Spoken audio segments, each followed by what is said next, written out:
Dude, I can tell you something right now. You're not going to survive like this. You're going through a divorce. You're probably in debt, right? And I'm like, yeah, how'd you know? I could smell it on you. The next week, I made 10 times more money the next week, and I can see the clouds part, and I can immediately pay off credit cards and things like that. Because seriously, I was in a financial place and also a mental place where I really felt the world would be better off without me. Like, you know what, if I just didn't have a family, didn't have my son, I probably would consider just not being around because it was so severe. It was just depressing as hell. Entrepreneurship, got that inspiration. Yeah, now I'm just doing it. Working on these projects, my ideas I'm pursuing. No matter what the problem, the solution, I'm proving it. Let's talk about it and open up the dialogue. Contractors telling these stories about how they got it started and how they keep it going. The passion fuels the mission. Now we blasted into orbit, we gone. That's where we grow from. Started with the vision, make the pitch and knock it out the park like home runs. We keep it moving, self-belief, no doubt. Pass off the mic to my man's Jim Klauck. Welcome to Contractors Stories. I'm your host, Jim Klauck. On the program, I do a deep dive into the lives of the most successful home service contractors in America. Today, Joe Crisara from Service MVP joins me on the podcast. Did you know his father was a plumber and had such an influence on Joe's career? On the podcast today, Joe also revealed that he hit hard times early on and really wasn't sure if he could go on. Joe talks about hard work and how you, as a home service professional, can win in today's environment. And now, here's Joe Crisara. Jim, thanks for inviting me here. And definitely, let me just start by saying how honored I am because of the effort that you have made to manage my podcast and bring it to significance in the contracting world. And I keep getting so many people saying that the quality of that podcast and what you're producing there, Jim, both between my content and what your production value is, I think we're a good team that can't be beat. So thank you so much, Jim, for all that effort you made with that. And I'm honored to be on the show. So thank you. Well, thank you, Joe. It is kind of a team effort when it comes to your podcast because you do produce a great product and then we get to do our stuff on the back end. So it is a collaboration for sure. Many people really are intimate with you because they call you Uncle Joe. Tell us a little bit about the history of the Uncle Joe thing. Even I call you Uncle Joe, and I'm pretty sure we're not related. Well, I think, people always say when I do my training, it's sort of like entertainment, they call it, where it's like a stand-up comedian teaching us how to communicate with clients. Because, I'm really good at teaching. When I heard you had the Contractors Stories podcast, I'm like, dude, that's my superpower. It's like I got so many stories of, crash and burns and things that went wrong and also the things that went right. But, truthfully, those stories that I have is really what built everything that I do. And those stories, I think, is one of the things that creates the Uncle Joe mystique, which is that this guy, is real because nobody could go through that kind of crap unless you went through it. But there's nobody who could just make that up or steal it or plagiarize it because it's like, man, that is so detailed and that's exactly what I went through. So I think that's what creates that persona of Uncle Joe, is that people feel like here's a guy who's already went through exactly what I'm going through right now, what I've already gone through as well. And he's come out the other end of it. And he's got a story to tell that can help me pull me to the other side. Kind of like that friendly uncle that puts his arm around you and guides you to do the right thing, right? And I'm not like the uncle who says, pull my finger, but, no. Yeah. The other one makes sense. So that's why I try to be the guidance, mentoring uncle, not the pull my finger uncle, but that's how I try to do it. Uncle Joe, not Uncle Buck. Yeah. So. I've had people say, are you the creepy Uncle Joe? I said, no, I'm the nice uncle that takes you out for ice cream and then we go play some. I play catch in the front yard with a football at Thanksgiving kind of Uncle Joe. That's the uncle I am. I'm the kind of guy that does stuff with you. So if I go to a city and I have a friend there, I'll just call him out of the blue. Hey, what are you doing today? And it's like, let's go out, and things like that. So I just like what I really do is I dive into all the relationships I have as if I am the best friend. I don't know. I say for that moment, I'm your best friend. And then, I try to maintain that. Of course, when I disconnect, I still I give everybody my unconditional friendship no matter what. They can never lose it. But, I just look at it that the relationships I have with other people, such as you, and that have elevated me to the status I enjoy today. So I definitely appreciate, I'm full of appreciation and gratitude, honestly, because I had to pinch myself to consider I'm in this position I'm in right now. You appear to have a lot of gratitude. You constantly put that forth when you talk to people. Almost every time you and I have a conversation, you thank me for what I do for you, and I thank you for what you do for me and everyone else. Let's talk a little bit about the younger Joe. First question is, did you always want to be in home service, in being a contractor? That's a good story right there in itself. My dad was a plumber. I grew up as a son of a plumber. He was an ex-Marine, and he got involved with plumbing around 1956, like 2 years before I was born. And by the time I got old enough to start considering a future career, he's like, whatever you do, don't get into plumbing. I could give you some advice. Just don't do this. And so he encouraged me to go to HVAC school. Go to HVAC school. You work inside the house. You're not under the crawl space and things like that. Well, little did he know that there's a lot of work that the grinders in HVAC do as well. But no, truthfully, he carried around a lot of cast iron fittings and did a lot of projects like he did O'Hare Airport and the Hancock Center in Chicago. He was part of those construction projects, and so he grinded it out. But he was very proud of me that I first got into HVAC and then started running a business. And then when he saw what I do now, he said, "I can't believe somebody could actually do something like this for a living." Because if I told him I wanted to do this when I was younger, he would say, "There's no way you can make a living on this," right? He would have told me that. But truthfully, he tried to talk me out of it. Truthfully, I wanted to be a musician. I wanted to be in a band, and I actually, right about 15 years old, I started playing music and guitar and bass guitar and keyboard and piano, and I really wanted to get into music. At 12 years old, I think you asked me about 12 years old. Did you ask me about that one yet, or was the question you gave me? Well, yes. So why don't we go back in time? I often ask this question of our guests because I'm always curious. Who was Joe? You weren't an uncle then, for sure. You may have been someone's cousin, right? Who was Joe at about 12 years old? Well, I wanted to play professional baseball. I loved baseball. When I was 12 years old, we took a vacant field and cut it down with our lawnmowers, and we made our own base paths, like at Three River Stadiums, like second base, third base, and first base, and we mowed it meticulously. And it was just an abandoned field, and we turned it. We put our own grass as we were kids, and we created our own baseball field, our field of dreams in Mundelein, Illinois, northern Illinois. And truthfully, I just love the game of baseball, and of course, I love watching football. I was not a really good football player, but I thought I was pretty good with baseball, and that's really what I wanted to be at 12 years old. And I definitely was probably just entering my freshman year of high school at the time. I went from a Lutheran school, had a graduating class of 14 people, into Mundelein High School, which had a freshman class of 500 people. So we had, and only 2 people from the Lutheran school I went to Mundelein. So basically I had, 498 people I had to make friends with. And one of the things I did is I ran for class president in my freshman year, even though I just didn't know it. I just said, anybody can do it? Yeah, I'm going to do it. So I looked at high school was like a buffet of all the classes that you could choose, because all the classes in the Lutheran school were all chosen for me. So I looked at that like a unique buffet of education. And truthfully, a lot of that, what I remember in high school, where I could choose any class I wanted to choose, I love that philosophy, even when I create classes today, to make sure that people can see, hey, let's find the solution that's right for you. And that kind of goes back to that time, actually, So it's interesting because today you teach, you coach, train people. It's interesting when you talk about going into high school, all of that variety you get to choose from. But let's skip a little bit forward today, since you brought it up, because you are America's service sales coach. You are the Uncle Joe. You're the guy. From what you learned as a child with education, are you using any of that in today, because you are an educator? Well, a lot of the stories that, one of my biggest influences was Pastor Harold Kruger, was just great guy, great gentleman. And I look back at all the lessons I learned from him, and he would just kind of guide me in a gentlemanly fashion. Then I had my grandfather. He was from Luxembourg, Grandpa Emil, his name was. And he was full of like the Uncle Joeisms I have today, like, if you can't be on time, be early. That all came from Grandpa Emil. He owned a tavern in Mundelein called Emil's Continental Tap, and I used to have to sling beer cases and stuff like that. But he taught me about accountability.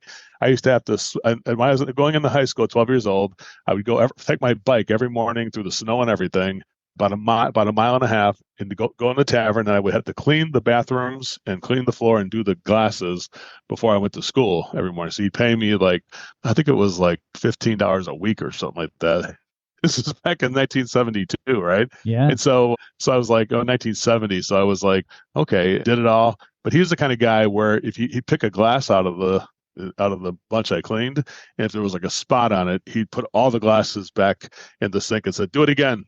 I'm like, why? He goes, if you can't do it right the first time, don't do it at all. It was like one of those Uncle Joeisms. And then, if I cleaned the bathroom and missed a spot, he'd throw the bucket on the floor and say, clean it up the right way this time. And he would he wouldn't accept anything other than perfection, right?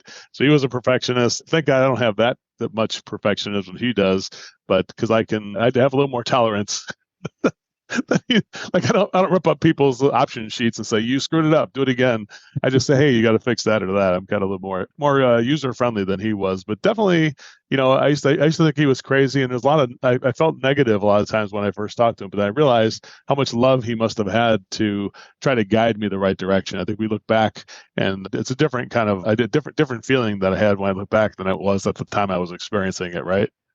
Yeah, no, absolutely. So was he the biggest influence in your life at that time, or did someone else at a young age influence you? Your father? I think the heart of service part of it is probably from my mother. She at the church, she'd be the person who did all the chicken dinners. Anytime somebody died and had a funeral, she'd say, "Oh, we got to go make the food." She'd have the food ready for right after all the funerals at the church. So anybody who was getting their funeral there, they'd make a complimentary meal with ham, sandwiches, turkey, and all the deli spread that she would make herself and get it all arranged. So she ran a pig roast, Jim, where the pig roast paid for the air conditioning in the church. They built this church. It was like back then it was I forgot what year it was, back when I was about 18 or whatnot, but they couldn't afford air conditioning. So she wound up doing a pig roast, and the pig roast still lives on today as a legacy. The biggest money-making thing that church does to get revenue to keep the church open is that pig roast. And she started it. And I said, you should write a book and sell it to the other Lutheran churches, because it's a great success story. She said that church averaged $132,000 for every pig roast, because they would get the pigs donated and stuff like that. So what I learned from her is that she's the kind of person, my mom, where if she saw somebody was down her luck, she would make Thanksgiving dinner. She'd make one for us and make one for them, even though we weren't rich at all. My dad was struggling. He'd be laid off half the year and things like that. So we were struggling financially, but she still found a way to help other people. And she'd invite people who were going through hard times into our home, and for Thanksgiving and Christmas and things like that. She always had the open house philosophy. So when her mom had diabetes and had several of her limbs both her legs were amputated, and she had several strokes. But whenever she had 8 brothers and sisters, and when everybody's talking about putting her in a home because they can't take care of her, my mom said, "Nope, we're putting a hospital bed in our home, and we're taking care of her." So she took her in. So that's the kind of what gives me the spirit of service, I think, is that, man, I can't even compare to anything my mom has done. I mean, I'm starting to get teary right now, just a little bit, even talking about it truthfully, because she had sacrificed. So, and if there's anybody listening from the church or back in the day, they can attest to it, that woman had a heart of gold. And no matter what she thought about anything else, that if she saw somebody struggling, they wouldn't go hungry, they wouldn't go without clothes. She made sure that they were taken care of, right? Well, my mom and dad, they're just pure American. My grandmother, my dad's side, was from Italy. She's Italian. She was from right near Rome. And my grandfather from my dad's side was from Sicily. And then my mom's side, they're German and Irish and They were not immigrants either. They were pure Americans, and they worked in factories in the south side of Chicago, grinding it out on a day-to-day basis with 8 kids in a small house with 2 bedrooms. I don't even know how they did it, but truthfully, that's the kind of thing that I'm like, man, the love for your family you have to be able to raise 8 children in a house that's probably, I don't know, 1,600 square feet at the most. It's like you're living in the 2 rooms are in the attic, but there's no bathroom up there either, right? One bathroom downstairs for 8 people and plus the parents. I don't even know how they did it, truthfully. And I see the sacrifice. I think that's some of the thing I see that my mom and her mom and my grandfather, they did a lot to sacrifice for other people so that, my sister and I and our family, the younger people in the family could have a better, easier road. And that definitely, I try to pay that forward to all the clients and people that I work with.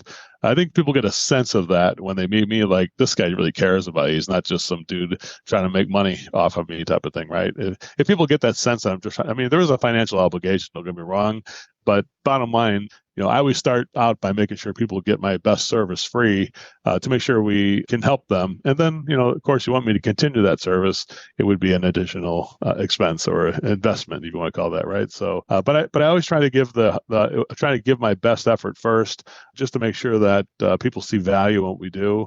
The only way you can see value in what I do is by trying it in a way. Does that make sense? Joe, throughout your life, and this could be either a personal or business question, what's been your biggest win? Single most biggest win? That's a good question. The biggest win, probably when I actually got a job when I was getting into actually, I started my business.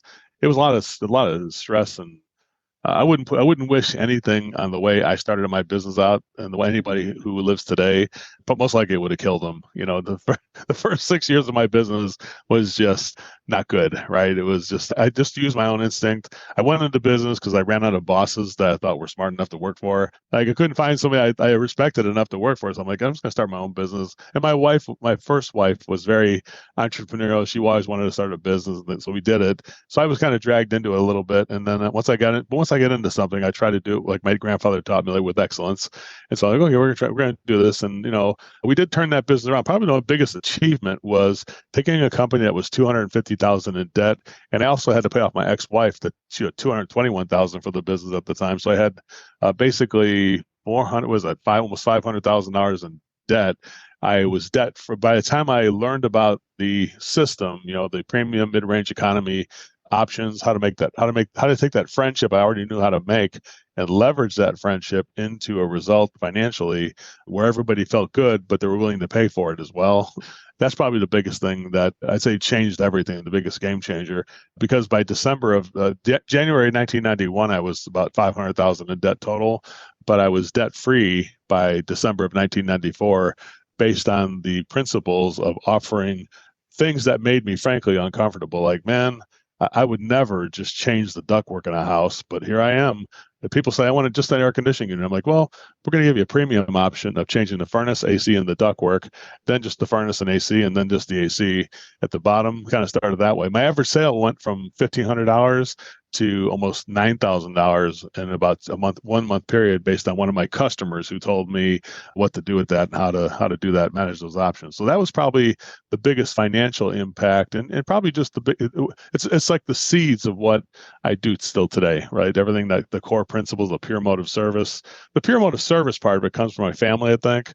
But the technical part of it, the science of pricing, science of connecting, and there's a science to all that stuff. And that I got from a friend named Dave Muller, who was a client of mine who shot straight with me and said, dude, you got to start pricing this stuff right. You're not charging enough. So what customer would ever tell you you're not charging enough? He goes, dude, I can tell you something right now. You're not going to survive like this. You're going through a divorce. You're probably in debt, right? And I'm like, yeah, how'd you know? I could smell it on you. And he's like, you got to get yourself, make these premium mid-range economy out. He sold pharmaceuticals, this guy, and he showed me how to do that. And it was instant, like a switch went off. That's the cool things about what I learned then, is that the next week I made 10 times more money the next week I learned that. And I can see the clouds part, and I can immediately pay off credit cards and things like that. Because seriously, I was in a financial place and also a mental place where I really felt the world would be better off without me. Like, you know what, if I just didn't have a family, didn't have my son, I probably would consider just not being around because it was so severe. It was just depressing as hell. But then, once I saw the way to do it, it's interesting. It's like I had no doubt after about the second week I started doing this that this was the path, the road to enlightenment, if you will, that got me out of that darkness. And every day was just more and more momentum, positive momentum. So I would say that's probably the biggest win I had, is learning that part of it, because that then gave me so many opportunities. Even when I got into debt, when I gave my final payment to one of my vendors, they said, "How did you get out of debt? You owe us like $80,000." And I would say I still owe $64,000 when I gave them a $64,000 check. And they go, "How did you get that money? Did somebody buy you?" And I said, "No, I learned how to do premium mid-range economy options." And they go, "Show me how you do that." So I showed them, and they go, "You know what? We got like 70 people who are in debt. Could you help them?" So they paid me, the manufacturers, not the manufacturer, but the suppliers. One of the suppliers said, "Hey, you go to these places and get them out of debt, teach them that what you learned, and I'll pay you money." So they wound up paying me money to go out and help other dealers that were in debt like I was. And I didn't even realize how many people were having problems until they told me that, right? And then I realized that, man, this is like a business of its own. This is the business I really love doing. And that's how I got myself into doing the training and stuff that I do today. Make sense? Yeah. So you're the Dave Ramsey of contractors. I get it now, right? Because Dave Ramsey helps people get out of debt. Joe, how old were you at this time when you had this big win? How old were you? Well, that was in 1991 to 94, those 3 years. So I would say, what would that be? 88 would be 30 years old. So about 30, early 30s, something like that. Yeah, which actually is still relatively young and enabled you to then springboard to where you are today. That was a huge turning point because that's when you first became a coach, obviously. Well, that's why I say, whenever I hear people going through struggles, I kind of laugh, like, I think I'm going to shut this business down. And I'm like, dude, you're so far from that. What are you talking about? The IRS isn't even at your door yet. That's the only people who can shut your business down is the IRS. You'll put it because I experienced one of my bosses got a red sticker on the door. Okay, you're shut down. And there you go. That's the only way to get the business shut down. I said, as long as people need your service, it's impossible to shut down, because even if you're in debt, people still they see value in the service you're offering, and they'll still give you money to continue moving forward. Now, it's up to you how you invest that money to get out of that dark place that you're in right now. But people always overplay it, like, oh my God, Joe, you can't believe what I'm going through. I said, I probably can. I said, so it's the good part about that.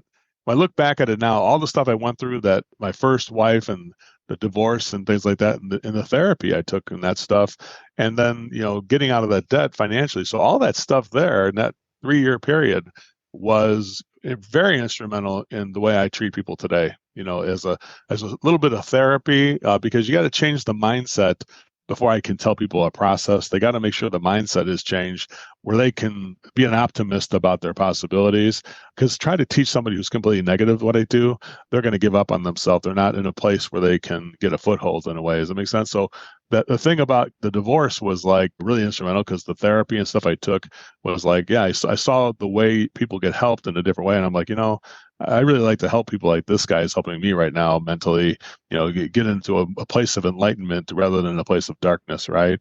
And then the financial stuff that I learned from Dave Muller was good. And then I learned about the 7 Habits and Jack Canfield and, all the greats, it was at Napoleon Hill and, people like that I was introduced to that based on what Dave Muller taught me. And, and 7 Habits I was a big 7 Habits of Highly Effective People fan. I actually went to a class in 1992 where Stephen Covey was actually teaching the class. Imagine how I was there, right? Where I still can't believe to pinch myself, because he's like the godfather of responsibility, I call it. Just have a lot there. And I was just very fortunate that so many great people too. When Contractor 2000 wanted to start that group, I was invited in Buffalo Grove at the ABC Plumbing, who was instrumental in the group. I had to thank Brian and Gordon Schroll, who actually bought my business eventually, the contracting business I had. But Gordon and Brian, somebody invited me to a meeting at their place, and Frank Blau, George Brazil, Maurice Mayo. It's like the, what do you call it, Mount Rushmore, the early fathers of best practice in this business. We're all there at that meeting. And I was just a doofus that was getting out of debt, trying to get out of debt. And then Frank Bauer was like, "What do you charge per hour?" I'm like, "Oh, 75." And he's like, "Are you an idiot?" And he's like, Frank, if you know Frank Blau, he tore me a new one. All right. And I'm willing. I'm like, "Yeah, you're right, Frank. I am an idiot." And so, but the truth was that it was those powerful moments, those meetings like that, that was like that 3-year period. I was just blessed. I had so many. I think if you do believe in God or don't believe in God, I have to admit there had to be some sort of a divine interference, divine, thing that came in, and just kind of all these opportunities. Of course, Dave opened the door to say, "Hey, this is possible. Let's make sure you get your mindset right." And then everything I saw was like things that were there before. I just didn't see them. But now that Dave told me about the possibilities, it opened those doors that they were there all the time. I just didn't even recognize they were existing. Make sense? I was really involved with the Dale Carnegie stuff back in that time frame too, about how to win friends and influence. I went to actually a 3-year training on that. I'd have to give that some credit for I do a thing called Magic Moments, which is really sort of like the same kind of philosophy that the win friends and influence people Dale Carnegie classes were. To take responsibility from Stephen Covey kind of emerged there. Truthfully, I'll tell you a story. Jim, I went to a speaking coach here in Los Angeles. In 2005, we moved to Los Angeles. I said, I got to go to a speaking coach. Got to learn how to do better. And so I just felt like I mumbled and stuff too much. And he goes, so the guy I hired, his name was David Kagan. He was the coach for Ted Danson, and I forget who else, a couple other famous people who are really, Bob Newhart, for instance, he did him. And I'm like, wow, these are some really, this guy must know his shit. So it was $8,000 just for like 6 sessions, right? And I was like, oh, just do it. My wife and I, we got the script and money together. We did it. And he told me, he said, go ahead and give me your best stuff, Joe. And I get up and start acting like Tony Robbins. And he goes, stop. And he said, what? He goes, who's that? He goes, I was just talking to a guy that was all heart a few seconds ago. I really liked what you were doing, but now when you're talking to me, I kind of hate you. You're acting like an a-hole. He told me, So he said, why are you changing who you are? And I said, I just think I'm trying to motivate people, Dave. And he goes, no, stop that. He goes, just be yourself, be authentic. You're already a guy that people are going to like. I liked you when I first met you, but I stopped liking you when you start talking because you're trying to be somebody you're not. Just be yourself and tell the stories you would. Now, we're going to go over in the next six lessons how to enunciate more clearly and how to get that Jim Klauck veneer that we all wish we had. Those great pipes that he's got, right? So definitely, he taught me how to do more of that and how to speak from the diaphragm and things like that. But truthfully, he said, knock off the other stuff because that's not going to work. He said, and truthfully, that was one of the best advices I ever got in training people and things like that, right? Well, yeah, you've got to be your authentic self. People can smell you a mile away if you're a fake. People don't like fakes. They won't respond well to them. All right, here's a question that gets some people kind of rattled a bit because they really have to think, and no one really wants to talk about this. What's your biggest regret, Joe? Well, truthfully, biggest regret. Mm-hmm. That's a good question. I would say, I'd say if I say regret would mean that I made a decision that something I had wish I could change. Is that what we're kind of, that would be how we define regret? That I made a decision, I wish I could go back and change it. I'll tell you what, probably the only thing I regret is I didn't realize that when I was in high school, I probably could have dated any girl I wanted to. I think I have the same regret. If I learned how to talk to him, if I just learned how to talk to him and just was honest with him instead of trying to act like somebody I wasn't, like David Kagan told me years later. So, truthfully, I probably could have, dated a girl when I was in high school. I didn't have any dates in high school at all. I was the kind of guy who just was frightened of approaching a woman, but probably I would not have any problem with that today if I was in that position. If I go back and talk to my 12-year-old self, I would definitely whisper a few moves that some magic moment moves and things like that. Probably you would start with that, right? So yeah, if I could go back to high school now, I'd be a player. Yeah, right. Yeah. It is selling. You're selling people on the idea of, hey, choose the right crowd to hang out with. And, truthfully, I do have one regret in business, go back to that again, was my first marriage not being there enough for my family. Truthfully, I think if I take full responsibility, if I look at this the right way, I mean, my first wife had had a mental condition, and so it was difficult to deal with. But truthfully, I don't think I was there to support that and really nurture it the way I could have, because I was so busy trying to get that business afloat and keep it working while I was going into debt and things like that. So my first son, who's 35 years old now, is actually he's in prison right now, and he is going to be getting out hopefully very soon. And he's learned a lot of dark lessons. I think I'm not saying that the way I parented him got him there, but I think some of the things that I don't feel like I was. I wish I had been there more for him and that part of it there. Right, that's one thing. But my second son. My first son, I always apologize to him when I talk about the way of my second son. I would deal with him. He's like, yeah, I know, you just didn't know at the time. I said, yeah, I didn't know how to really be a good parent. And, really what it is that the sales system we have, the pure motive sales system, is very similar to parenting in a way. You're guiding people to find a solution that will be more productive for them, right? So I'm not trying to sell it to you. I'm just trying to help you see what I see about why the one solution would be better than the other, or why my company would be better than another company, right? So, so from that standpoint, that's why I approach it. I look at it like I got a sales job every day. I go home. I got to make sure that I got to sell him on the credibility that I'm there for him, and that I can communicate that the questions I ask him aren't just fake surface questions, that they're real. Like I'll say, how'd it go today at school? It went good. I said, okay, how'd it really go? Oh, geez, Dad. And then he tells me, I guess little thing we got going where I just asked him the question on the surface, and I said, okay, how's it really going, Wyatt? And he goes, I'd say it was a tough day, Dad. And I was like, tell me what happened. And then he's like, I said, off the record. He goes, okay, then I'm using the sales system that we teach to kind of open them up a little bit. And, truthfully, connecting is not just starting with clients, but, I'd say you should always practice with your own family and see if you can open up them, not just your children and wife, but even other people. You go to a Christmas party and things like that with your family, ask them questions they wouldn't expect you to ask, because as we grow personally and we are able to be more self-aware ourselves, that should bring a self-awareness to other people. And I say, what I did is growing up, I was very sarcastic because I just didn't know how to deal with people. And I think I replaced sarcasm, what I call unconditional support. So when I go to a family function, the same person I would have said, what an idiot that guy is, I'm now say, like, that guy needs a hug. So that's kind of like the way I've changed it, right? So I've completely changed. In that period from the 1991 to 1994, that all was kind of the building blocks for what I believe in today. Like, I don't believe in sarcasm. I don't believe in arguing about politics and that kind of stuff. I believe that everybody's got a valid point of view. If they're believing in it, if somebody believes in something, there's got to be a truth to it in a way.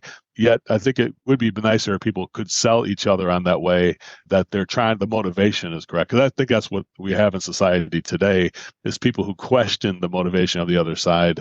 And I think that's not ever going to be productive. It's never going to bring people together.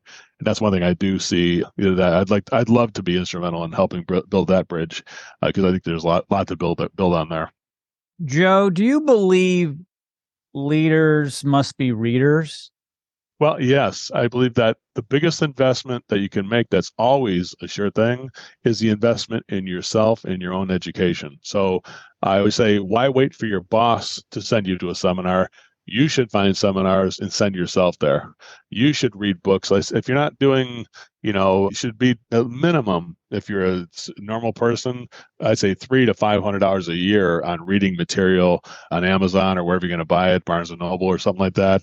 Just if you consume it on Kindle or audiobook, I think that you should be investing in yourself, because when you invest in yourself, it's a sure investment. It definitely always pays back, because you're the one gaining growth and knowledge, and you can literally change. You look back and see how I am now compared to what I was back in the day. There's some similarities, but there's a lot of differences too. And I'm not ashamed of it, because I just did the best I could with what I knew, what I had at the time. That's what my grandpa's saying: just do the best you can with what you have, right?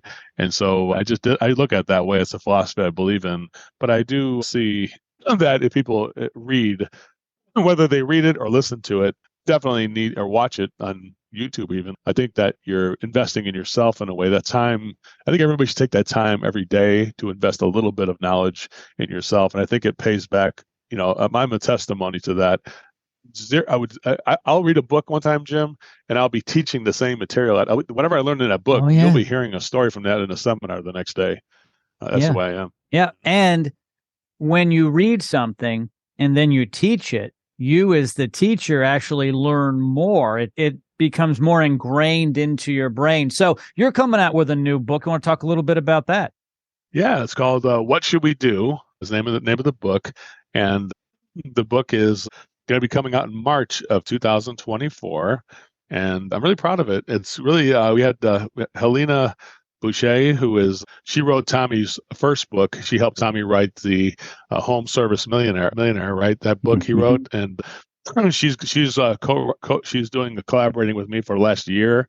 She's watched probably, 500 hours of video and done about 58 to 60 hours of interview time with me. And then we have her, expert. I mean, when I read this material, it's like, man, it just sounds exactly like the way I talk, with the way she captured the voice is just amazing. So when I do that thing where I do the audio book, I can tell I'm not going to have a problem because she captured the way I talk inside that book in a great way, I think, So I'm really proud of that. And it's going to cover everything from, the basics of the laws of persuasion all the way into everything we do, the benchmarks that I believe in, making a friend, making the options, the science of pricing, all that kind of stuff is going to be in the book. So I hope that, I really think this will be not just a great business card for Service MVP and me, but I think it will help thousands of other people. I really think it will help people relate in a way that's personalized and customized. So when people create solutions, people don't feel sold. They feel like they sold themselves on the person that they're buying from. That's really the idea behind the book. Is when I say what should we do, it's like you should be sold on this already. You should be sold on me, and that I'm here to help you, and sold on these solutions that they're ready to go. So you got me, you got the solutions, you got you, we got a problem. What should we do? It's kind of like, you give the person the dignity to choose for themselves. That's really the fundamental of the book, is really based on choices. And that's really how I believe now in everything. Even parenting, I believe in giving your kid choices. Like, well, you got one, you saw in that role play, right? Hey, you got a choice of doing your homework now, and we'll have some fun together and play some basketball later, or you do it later on your own, or you just not do anything right now, and I'll just have you read a book instead. No, I don't want to do that. Okay, so what you do? Let's do the homework now. Yeah. Can I tell you a story? Yeah. He's in Venice Beach High School at the Venice Gondoliers, or the Gondos. He is running for school president. Wow. Isn't that crazy? Imagine that. Some of it permeated, even though I didn't think I was getting through to him. Something must have happened. I was like, wow. So he's going to find out today, actually, where he stands. There's 3 people he's running against, and he is running for the president. Isn't it crazy? Win, lose, or draw, it is still a great experience, right? Just to be campaigning. You're crazy. That's why I'm so proud of him, that he is believing in himself enough to, truthfully, with him, I didn't try and correct him on the things I did before my first time around with parenting, like his hair, the way what he eats. And I was like, that's something you have to learn on your own. I'll just tell you the facts, but you got to learn on your own. He did. He's coming around to that now. Everything. He's 6'6". He's 14 years old. He's 6'6" and weighs like 285. So, but everybody says you should be a football player or basketball player. But he wants to join cheerleading instead. He wants to join fencing. He was a phase of fencing. So I'm like, yeah, whatever you want to do. I said, I'm not here to guide you any. It's like the world's like a buffet. I told him, you got to pick the dishes that are right for you, right? Well, let people follow their dream. Do not live anyone else's dream. One more final question. We were talking about books. Your book. Final question. With all the books you've read over the years, what single book would you recommend to a home service professional to read? I would say, if I was going to say just the business, for a business part of it, I would have to say the E-Myth is probably, I was an E-Myth junkie with Michael Gerber. I had tapes, a set of 24 tapes, and I wore out 4 sets of those tapes. I had my Ford Bronco, and I would put the tapes in there every time I drove somewhere, and I just wore, I eventually became an E-Myth mastery coach. So that's why we created the systems in our business. I learned how, not just how to sell, but how to create a system now where that system we had that's really where I can sell now. That system became something I could produce as a sale, something I could sell, because the system is. I always say this to everybody: the people you're looking for good people, you're looking for good equipment. Stop it. The system is the solution. The system helps you build people. The system helps you buy the right equipment for the right application. It all kind of comes together in a system when people do things right. So you say, well, how does a guy get like Victor or Ishmael or these people who grow huge businesses like they're Tommy Mello, right? And it's because Tommy said, he says, hey, Tommy, how do you get to be a $40 million company? He goes, well, write this down. Not by yourself. It's with a system that you get people to follow, and that is how you do it. And I truly believe in that. That's where when I hear people like Tommy, he's like a brother from another mother, because it's like we both believe in the same thing, which is the system. And we may not have the exact same systems, but definitely we believe in a system, in any kind of system, like Al Levy does. Dan Antonelli's got a system for you can see the look, the Dan Antonelli look has a certain system behind it that you can see that. That's Dan Antonelli when you see a truck that's painted a certain way, right? They're all different, but there's something about it that you can tell is Dan Antonelli, right? It's got his fingerprint on it. Yeah. Yeah. It's like you just tell what it is. It's hard to know what it is. You can probably put it in a microscope, but there's something about it. There's something about Tommy, there's something about me, and you can see it's systemized. It's not something that is changing from. I think that's what I would say to trust when you're as a contractor. Who I would trust people who have systems, who teach systems, rather than people who try to teach behaviors or skills or things like that. Make sense? Michael Gerber keeps coming up. It's one of our guests, plural, favorite book. And for everyone who's viewing this and or listening, we're going to put a link in the notes of this podcast for you to order that book on Amazon. Plus, Joe Crisara is going to give us some cool links to put in here as well to contact him, and probably some freebies from him, because Joe loves giving away free stuff.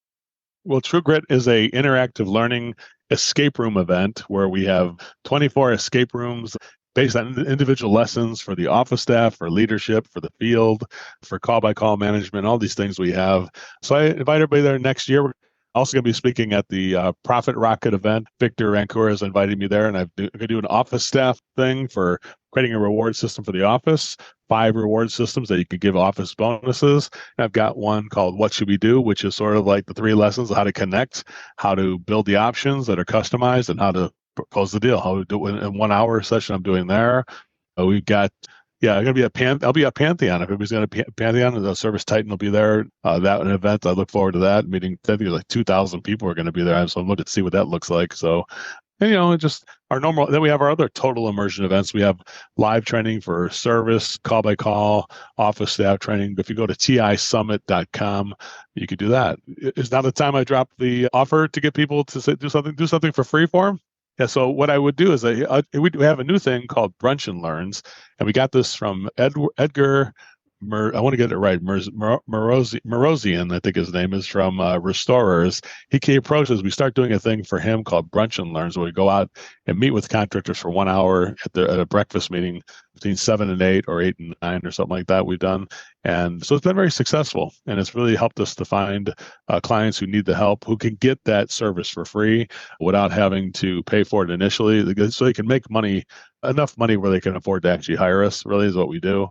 So the Brunch and Learn, I would say anybody who would like that, a 1 hour Zoom meeting with your team, if you want to schedule that with our staff, you can go on our text line if you want to, and that line, you would think I would know it, right? Company text line. I want you to text me because I'll never remember what we're doing with that. Let me see if I can get there. But if you want to go to our text line, that text line is 626-325-0860, 626-325-0860, and just put down Brunch and Learn, and we will have one of our coaches. We have several service MVP coaches who can do those 1 hour meetings with your team. We'll give you a workbook. We will co-brand it. We have other partners that we're trying to hope to get involved who would want us to do a Brunch and Learn for their contractor. So if you have anybody else who is interested in a partnership with us, who wants us to speak for an hour to their contractors, give them a sales boost, listen to this. The average company that does that 1 hour meeting for free increases revenue by the next week to 78% higher just by the Brunch and Learn 1 hour. Isn't it crazy? That's incredible. The Brunch and Learn, also, we give you a month to the Service MVP app, which is now the gold standard. Service MVP app is like Trainual with content that's already in it from us. So it's got the Service MVP, office, field, leadership, and everything in it. Hundreds of several, probably 50 courses that you can take that are specifically designed for business systems. And then we have hundreds of lessons that are individual lessons that you can just watch and learn. All the podcasts that Jim has produced are up there on that platform as well. So definitely, I would give everybody 30 days of Service MVP with that brunch and learn, just so you can get a taste of what we do. And I think we're kind of like the puppy dog. Once we give them to you, you can't get rid of them. It's kind of like that. That's my puppy dog close. They call that one. Give them the puppy dog, and give them a hug, and then say, okay, try to live without that. It's like, yeah, I can't. You're right. Let's keep it. So it's kind of cool. That's really how we get most of our business, by trying to give people value first, and then make sure that they feel value before we even ask them. Then they ask us if they can buy. We try not to even ask them. We just say it's available if you want that type of thing. Make sense? Well, sure. The best way to sell is not to sell. It's to educate, make them feel comfortable, and have them buy from you. It's that simple. Thank you. I appreciate this. This is a great experience, and even a little therapeutic for me. Reaching back into memory banks, I had some dark places in the memories there, but thank you for shining light on those times, right? Yeah. Just a quick note here, guys. I want to ask you for a favor. My guests and I really want to bring you, the home service professional, the best quality podcast possible. I just have one simple request. Would you please subscribe to this podcast right now? In return for your favor, I promise to bring you the best of the best in the home service world. Guests like Billy Stevens, Tommy Mello, Ishmael Valdez, Al Levy, and so many more. Thank you for listening, and I promise to bring you much more just like this. Yeah. Joe, let's talk about your book. So what should we do? That's a good one, Jim. Well, we should learn about pure motive service, which is right in the beginning of the book. We should learn about how to connect with our clients, which we go over how to do that in the book. We learn the science of pricing, how to manage the projects, how to make sure we eliminate your competition and differentiate your services. This is 460 pages, goldmine. Or if you want to do Audible, Jim, we have the Audible version. And I'd say, seriously, the Audible, I was listening to it myself, and I was amazed. We have a major studio here in Santa Monica, California, that did the audio book for me. And I read it myself, and it took me 6 weeks, because there's 10 hours of Audible content on this thing. So definitely, there's no shortage of information on helping you and your service business in that book. And I think everybody will benefit from reading it or listening to it. It's no surprise, the title. You use this quote all the time. What should we do? What does that mean when you talk about that? Well, it's centered around the creating expectation, right? I would say a professional winds up getting the project done. Makes sense? Whether you're a professional plumber, you're a professional doctor, whether you're a professional radio pitchman, somebody comes to you looking for a podcast, it's like, well, here's how we do the podcast, or here's how we do Service MVP service, or here's how we do plumbing. And then you show them how we do it, and what the benefit of doing it is. And then you say at the end of it, well, I'm ready to get started on this project. So what should we do? And so people will be like, I got to think about it, Jim. Sure, take all the time you need. I'll stay right here. What should we do? Yeah, but it is a lot of money. It's more money for a podcast than I thought it was going to be. I know, but this is the podcast that is built around your service, built around your client, so your client can learn about your company. This is really for your client, not for me. So what should we do? Right? I can't believe it costs that much for a water heater. I know, but I did this for your family because I want your family to be happy. So what should we do? So really, it's like what you're going to learn in the book is that trademark phrase, which has been borrowed truthfully from other people, like, the new flat rate uses it. And I trained the Rodney Coop and Matt Coop and those type of things back in the day. And there's a lot of people who have benefit from the training. I definitely want them to use it, because every time they do use it, people think all roads lead to Uncle Joe, so that's one of the things that I benefit from, is the legacy of using those words, Jim. And it has served me very well and has definitely become my trademark in a way. What should we do? Go to Amazon, get the book, get Audible. I like to listen myself, so I'm an Audible kind of guy. I would just get all three. I would get the hardcover. Yeah. get a hardcover, get the Audible because you want to listen to it right in your car or your truck, and then get the Kindle or whatever too, so you can listen to it on your iPhone when you're bored just sitting around when you're in line at the DMV or whatever. And now you got something to listen to or to read if you want to, beside the normal news and stuff like that, Jim. So definitely I would recommend any one of the formats. It's interesting because when I listen to it, I read it or listen to it, I consume it differently. It's interesting how it has a different effect on me when I read the hardcover, or if I listen to the book. It's got a different effect on me because each one has a different angle in a way. Does it make sense? The way it's presented? It does. And I have a recommendation. After you get the book, the physical book, put it in your suitcase, because you'll run into Joe at a conference somewhere and he'll sign it for you. Definitely. I'll always carry the book with you at all times, and then bring it to me just catch me down in the hallway somewhere or when I'm having breakfast, and I'll stop my breakfast and I'll get my little Sharpie I carry with me now everywhere, Jim. I can't go without this. Yep. And I'll go ahead and give you a personal message, and also we'll take a selfie together and make it a what should we do experience for everybody who seeks me out. What should we do? We should go to Amazon, get the book, and write a review. Thank you so much, Joe. I appreciate you being on the program today. Jim, thanks for being a big fan of ours, and definitely you've done so much for us. I really appreciate everything you do to serve the contractors and other people in the trades. Thank you so much. Well, thank you. Entrepreneurship, got that inspiration. Yeah, now I'm just doing it. Working on these projects, my ideas I'm pursuing. No matter what the problem, the solution, I'm proving it. Let's talk about it and open up the dialogue. Contractors telling their stories about how they got it started and how they keep it going. The passion fuels the mission. Now we blasted into orbit, we gone. That's where we grow from. Started with the vision, make the pitch and knock it out the park like home runs. We keep it moving, self-belief, no doubt. Pass off the mic to my man's Jim Klauck.